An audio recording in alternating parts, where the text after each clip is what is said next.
Hello, my dear students, how are you? I welcome you all to Saini Physics classes. I am Professor H.R. Saini.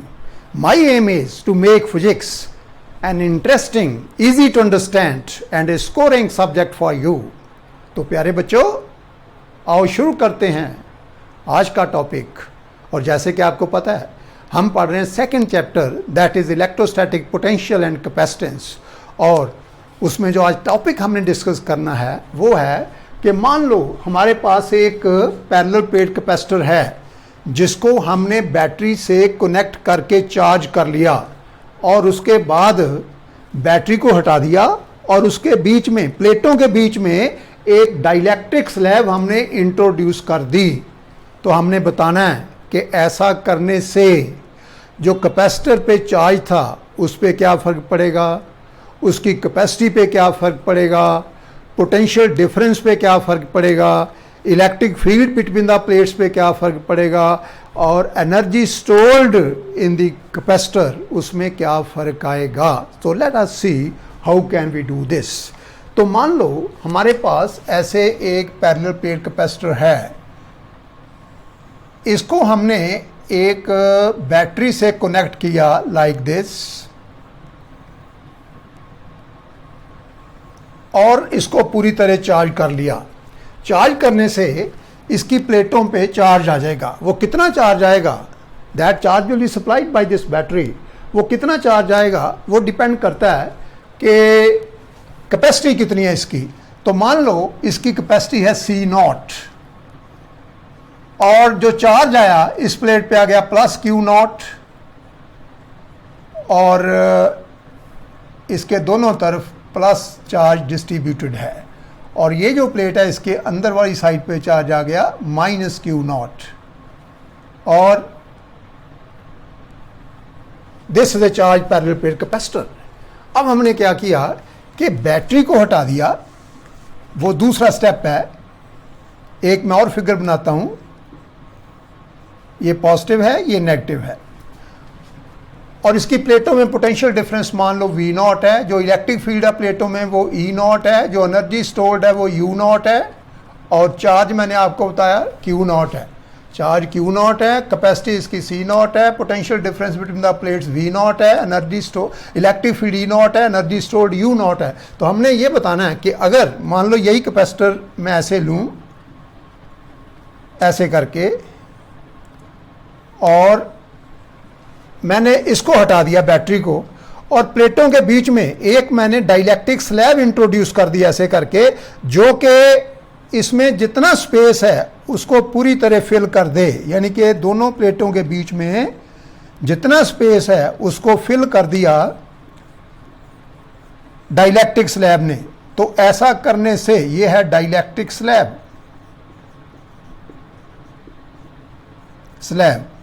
तो हमने ये बताना है कि ये बहुत इंपॉर्टेंट क्वेश्चन है, बहुत बार आया है, JEE में भी आया क्वेश्चन, ये वेरी इंपॉर्टेंट। तो अच्छी तरह समझना इसको, है बहुत आसान क्वेश्चन, ये कुछ भी नहीं है इसमें। So let us try to understand. तो हमने वो जो बैटरी थी वो हटा दी और हमने बताना कि ये जो 5 चीज़ें मैंने लिखी हैं, चार्ज पे क्या फ़र्क आएगा, कैपेसिटी पे क्या, पोटेंशियल डिफरेंस पे, इलेक्ट्रिक फील्ड पे, एनर्जी स्टोर्ड पे क्या फ़र्क आएगा।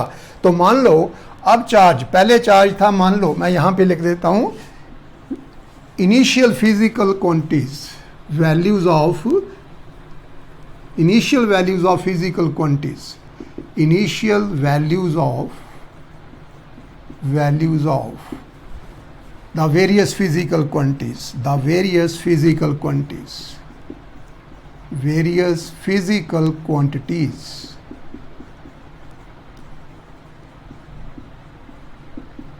और इस तरह मैं लिख दूंगा कि final values of the various physical quantities, final values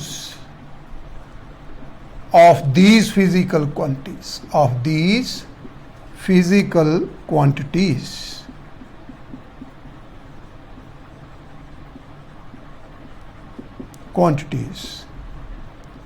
अब बेटा याद रखना मेरी 1-2 चीज़ें जो मैं आपको बताऊंगा, उसके बाद ये करेंगे तो वेरी वेरी सिंपल। पहली चीज़ तो ये याद रखनी है कि जब बैटरी हमने कनेक्ट करी थी तो source of charge was battery, अब जितना भी इस पर चार्ज आ गया, मान लो चार्ज जैसे मैंने डिनोट किया बाई क्यू नॉट, वो आ गया। जब बैटरी हटा देंगे तो चार्ज कहीं से नहीं आएगा, जो सोर्स था चार्ज का वो ख़त्म हो गया, इसलिए चार्ज की वैल्यू पे कोई फ़र्क नहीं आएगा। एक बात ये याद रखना। और दूसरी बात याद रखना, ये हमने आर्टिकल किया हुआ है, एक वीडियो में मैंने आपको समझाया था कि effect of introducing A dielectric slab between the plates of A parallel plate capacitor. तो मैंने एक फार्मूला ड्राइव किया था आपके लिए कि अगर पहले कैपेसिटी सी नॉट है और हमने प्लेटों के बीच में, ये तब है जब कैपेसिटी, जब प्लेटों के बीच में जो डाइलेक्ट्रिक है वो एयर या वैक्यूम है, हमने एक डाइलेक्ट्रिक स्लैब इंट्रोड्यूस करी प्लेटों के बीच में जिसकी थिकनेस स्मॉल टी है, which is less than the distance between the plates, और उसका डाइलेक्ट्रिक कांस्टेंट है के। तो मान लो अब कैपेसिटी हो गई सी, तो हमने प्रूव किया था कि C over C naught equal to D over D minus T plus T divided by K, ये हमने प्रूव किया था। इसमें C जो है वो बाद में कैपेसिटी है, after the introduction of the dielectric slab. ये कैपेसिटी पहले है जब एयर थी डाइलेक्ट्रिक, D है distance between the two plates, T है thickness of the dielectric slab, and K इसको हम एप्सिलॉन R से भी डिनोट कर सकते हैं। It is the dielectric constant और रिलेटिव परमिटिविटी और specific constant, specific inductive capacity of the material of the given dielectric slab. और अगर मान लो जो हमने डाइलेक्ट्रिक स्लैब इंट्रोड्यूस करी उसकी थिकनेस जो है T वो D के बराबर ही है, if T equal to D, तो मैं अगर T की जगह D पुट करूं तो यहां पे भी D आ जाएगा और यहां पे भी D आ जाएगा, and this D will go with this D, और राइट साइड पे बचा D ओवर D इंटू के ओवर के, तो K चला गया ऊपर तो आ जाएगा D over D into K, D से D कैंसिल, तो ये आ गया equal to K, cross multiply किया तो C आ गया equal to K into C naught. इसका मतलब capacity of the capacitor increases how many times, K naught, K times. पहले C नॉट थी, अब हो गई कैपिटल K। तो ये बेटा जी आपने याद रखना है। और अगर ये बातें दो याद आपको हों कि, क्योंकि नंबर पहली बात आपने याद रखनी है कि बैटरी को डिस्कनेक्ट करने पर चार्ज देने वाला कोई सोर्स नहीं बचा, तो जितना भी चार्ज उस पर था प्लेटों पे उतना ही रहेगा, और दूसरे कैपेसिटी जो है वो K टाइम्स इंक्रीज कर जाएगी, where K is the dielectric constant of the dielectric slab which has been inserted between the two plates after disconnecting the battery. So keeping these thing in mind, तो सबसे पहले यहाँ पे हम charge की बात करते हैं। Charge equal to initial charge QI, और वो कितना मैंने लिया Q नॉट, और यहाँ पे आ गया फाइनल चार्ज, बाद में फाइनल चार्ज, इसका नाम मैं रख लेता हूं QF, और वो आ जाएगा इक्वल टू QI के बराबरी रहेगा, यानी कि Q नॉट के बराबरी रहेगा। और ये मैंने आपको बताया कि चार्ज पे कोई फर्क नहीं आएगा। दूसरा है capacity equal to CI, capacity equal to CI equal to C naught, और यहाँ पे नंबर 2 आ गया capacity equal to CF equal to K into CI equal to K into C naught. तो K टाइम्स हो गई, 4 सेम रहा जितना पहले था, कैपेसिटी जो है वो K टाइम्स बन गई। नंबर 3, अब हम बात करते हैं पोटेंशियल डिफरेंस की। Potential difference equal to VI equal to, नाम रखा मैंने VO, और आपको पता है पोटेंशियल डिफरेंस होता है चार्ज ओवर कैपेसिटी, तो आ जाएगा QI over CI, and this is equal to Q naught over C naught. अब इस तरफ आओ, पोटेंशियल, फाइनल पोटेंशियल डिफरेंस जो आएगा, सो पोटेंशियल डिफरेंस इसका नाम रख लो आप VF, this is equal to QF over QC, CF over CF. Now what is QF? Equal to Q naught. What is CF? K into C naught, KC naught. Now this is equal to, what is Q naught over C naught? Q naught over C naught equal to V naught, the initial potential difference.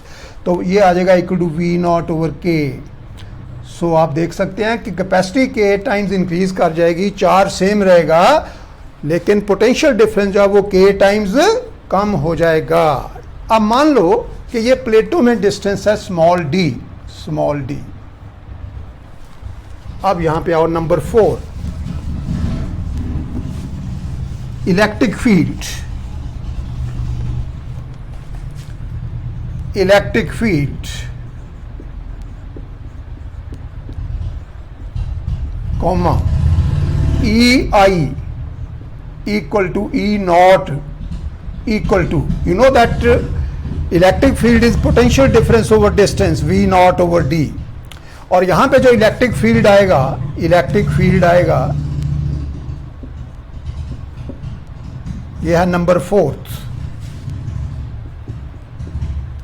Electric field आ जाएगा comma VEF final electric field equal to, this will be VF over D because distance will remain the same. ये हमने change नहीं किया, तो D will remain the same. And what is VF? VF is V naught over K, और यहाँ पे आ गया D, तो ये बन गया 1 over K into V naught over D, और ये आ गया equal to 1 over K into E naught. इसका मतलब इलेक्ट्रिक फील्ड भी कम हो जाएगा, कितने गुना कम हो जाएगा? K times. और ये हमने बेकायदा डिराइव किया है.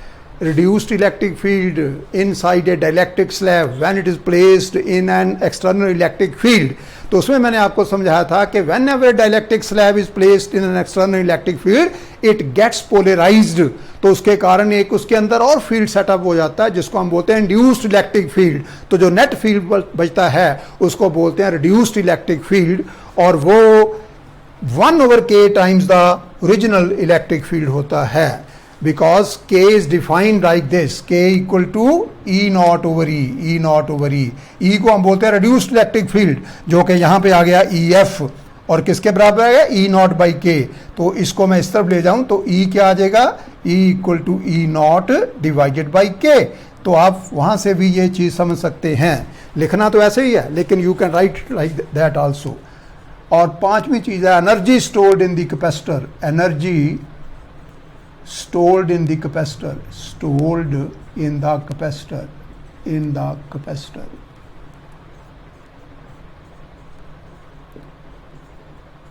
एनर्जी स्टोर्ड का आपको पता फार्मूला, इसका नाम है UI, रख लेता हूं UI इक्वल टू, अब देखो 3 फार्मूले हैं इसके लिए. हाफ CV स्क्वायर भी होता है, हाफ QV भी होता है, half Q square by C भी होता है. तो हमने ये देखना कि इसमें कौन सी चीज सेम रहती है. तो सेम रहता है चार्ज, तो मैं लिखूंगा half QI square divided by CI, और ये बन गया equal to half Q naught square divided by C naught. So that is the energy stored before the introduction of the dielectric slab. And here number 5 जो final आएगा, electric energy stored in the capacitor, energy stored in the capacitor, energy stored in the capacitor, in the capacitor.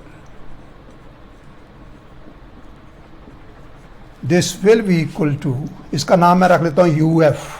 So this will be half QF square divided by CF. Now this is equal to half QF square.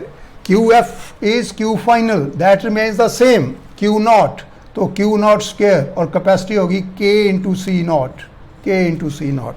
So this is equal to 1 over K into half Q naught square by C naught, half Q naught square divided by C naught, and that is equal to, ये देखिए half Q naught square by C naught equal to UI, जिसका नाम मैं रख सकता हूँ UO, यहाँ पे मैं लिख सकता हूँ equal to UO. So this is equal to UO divided by capital K. So energy store भी कम हो गई, कितने टाइम्स रह गई? 1 over K टाइम्स रह गई. So ये तो हो गया कि what is the effect on these 5 physical quantities. अब आप कह सकते हैं कि can neither be created nor can it be destroyed. तो ये जो एनर्जी कम हुई ये कहाँ पे गई? तो उसका जवाब है कि that is what is the change in energy stored. उसका नाम मैं रख देता हूँ डेल्टा यू। तो डेल्टा यू आ गया equal to U F minus U I, और यू एफ कितना आया? यू नॉट डिवाइडेड बाई के, और माइनस आ गया U naught equal to U naught आ गया कॉमन, ब्रैकेट में आ गया 1 बाई के minus 1. That is the change in energy stored in the capacitor. And what is U naught? It is equal to half Q naught square divided by C naught into 1 by K minus 1. अब देखिए K की value 1 से हमेशा ज़्यादा होती है। किसी भी डाइलेक्ट्रिक के लिए K की वैल्यू 1 से कम नहीं होती, but only in the case of air its value is equal to 1. Strictly speaking, its value is 1 only for vacuum, but for practical purposes we can take K equal to 1 even for air. लेकिन बाकी कोई ऐसा dielectric नहीं है जिसके लिए K की value 1 से कम हो। तो अगर ये 1 से ज़्यादा है तो 1 ओवर K जो आएगा वो 1 से कम आएगा, और जब हम ये जो 1 ओवर K 1 से कम आया और उसमें से जब 1 माइनस करेंगे तो ये आंसर हमारा नेगेटिव आएगा, ये नेगेटिव आएगा। तो जो एनर्जी लॉस हुई वो हुई negative. Know the question is कि ये एनर्जी कहाँ पे गई? तो उसका जवाब है कि जिस एक्सटर्नल एजेंट ने यहाँ पे डाइलेक्ट्रिक इंट्रोड्यूस किया, this energy is equal to work done by that external agent, और क्योंकि ये नेगेटिव आई है इसका मतलब energy is taken by the external agent. So इस प्रोसेस में जो एक्सटर्नल एजेंट है उसको कुछ एनर्जी मिलती है। कितनी मिलती है? जितनी कम हुई। और कितनी कम हुई? Delta U which is of course equal to U naught which is half Q naught square by C naught in 1 over K minus 1। और अगर हमें पता हो कि डाइलेक्ट्रिक कांस्टेंट कितना है उस डाइलेक्ट्रिक का, जैसे अगर माइक है तो यहाँ पे 6 आ जाएगा, तो 1 ओवर 6 माइनस 1 आ जाएगा। तो ये हमें पता हो, क्यू नॉट सी नॉट पता हो, we can calculate the value of delta U, and that is the energy taken away by the external agent. तो अगर आपसे कोई ये पूछ ले कि कौन एनर्जी ले गया, तो external agent. So that completes this. हाँ, एक चीज़ और यहाँ पे पूछी जा सकती थी कि what will be the effect on the force between the two plates of the capacitor. आपको पता है कि एक प्लेट पे पॉजिटिव चार्ज, दूसरी पे नेगेटिव, दोनों में there is force of attraction. तो उस फोर्स पे क्या फ़र्क पड़ेगा after the introduction of the dielectric slab. तो आपको याद है कि the formula for the force between the two plates is half Q square divided by epsilon naught A, ये फार्मूला है। अब देखिए Q है charge on each plate of the capacitor, और यहाँ पे हमने देखा कि चार्ज रिमेन्स द सेम, कोई फर्क नहीं पड़ा। और एप्सिलॉन नॉट तो आपको पता ही है, it is a constant called absolute permittivity of free space that is vacuum, और इसकी वैल्यू होती है 8.85 इंटू 10⁻⁻12 कूलम स्क्वायर पर न्यूटन पर मीटर स्क्वायर, ये भी कांस्टेंट। और A is the area of each plate, और वो भी सेम रहना है क्योंकि हमने प्लेटों के का जो एरिया है उसको ना कम किया ना ज़्यादा किया। सो इसका मतलब जो force of attraction between the two plates of the capacitor है that will remain the same. So that completes this. I hope you must have enjoyed my lecture. Please like, share and subscribe to my channel. Thank you very much. Have a nice day.